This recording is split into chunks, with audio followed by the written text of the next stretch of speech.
नवंबर 26। हमारे प्रतिदिन की रोटी मिनिस्ट्रीज़ की ओर से आप सभी को नमस्कार। आज के हमारे संदेश का शीर्षक है मैं कौन हूँ, कर्स्टन होमबर्ग की ओर से।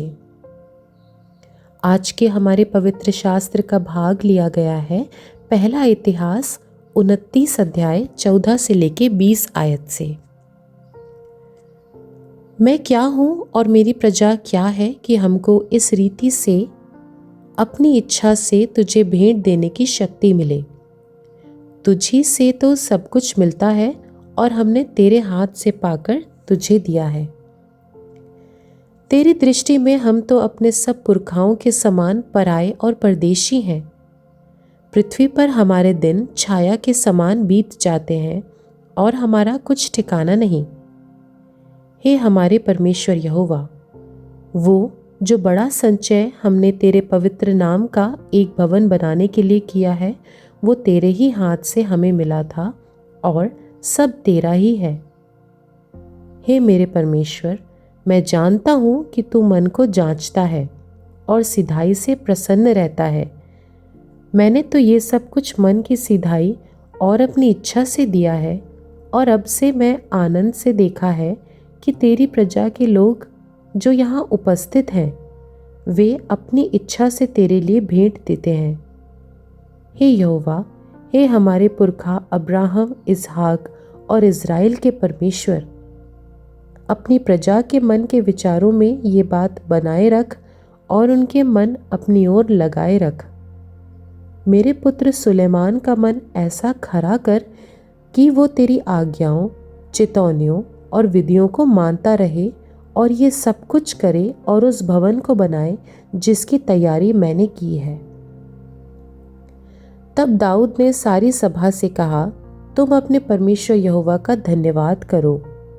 तब सभा के सब लोगों ने अपने पितरों के परमेश्वर यहोवा का धन्यवाद किया और अपना अपना सिर झुकाकर यहोवा को और राजा को दंडवत किया। मुख्य वचन पहला इतिहास 29 उसका 14 आयत। मैं क्या हूँ और मेरी प्रजा क्या है कि हमको इस रीति से अपनी इच्छा से तुझे भेंट देने की शक्ति मिले। स्थानीय सेवकाई के लिए नेतृत्व दल के सदस्य के रूप में मेरा काम दूसरों को सामूहिक चर्चा के अगुओं के रूप में हमारे साथ शामिल होने के लिए आमंत्रित करना था। मेरे निमंत्रण में समय की प्रतिबद्धता की आवश्यकता बताई गई थी और अगुओं की बैठकों में और नियमित फ़ोन कॉल के दौरान अपने छोटे समूह के प्रतिभागियों से जुड़ने के तरीकों की रूपरेखा दी गई थी।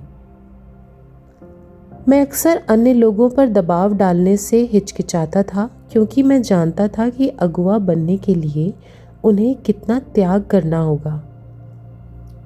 और फिर भी कभी कभी उनका जवाब मुझे पूरी तरह से अभिभूत कर देता था। मुझे सम्मानित महसूस होगा। अस्वीकार करने के लिए वैध कारणों का हवाला देने के बजाय उन्होंने अपने जीवन में किए गए सभी कार्यों के लिए परमेश्वर के प्रति अपनी कृतज्ञता का वर्णन किया और बदले में देने के लिए उत्सुक होने का कारण बताया।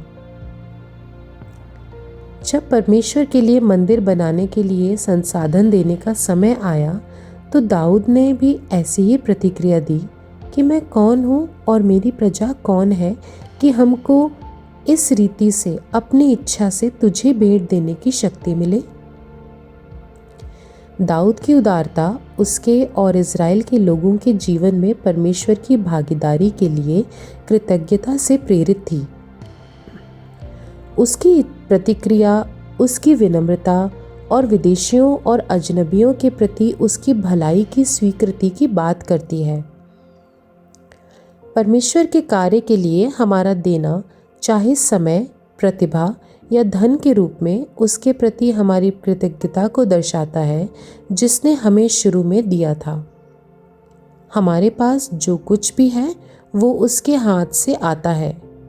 जवाब में हम उसे कृतज्ञतापूर्वक दे सकते हैं। परमेश्वर आपके जीवन में कैसे शामिल रहा है, आप प्रतिक्रिया में कैसे दे सकते हैं।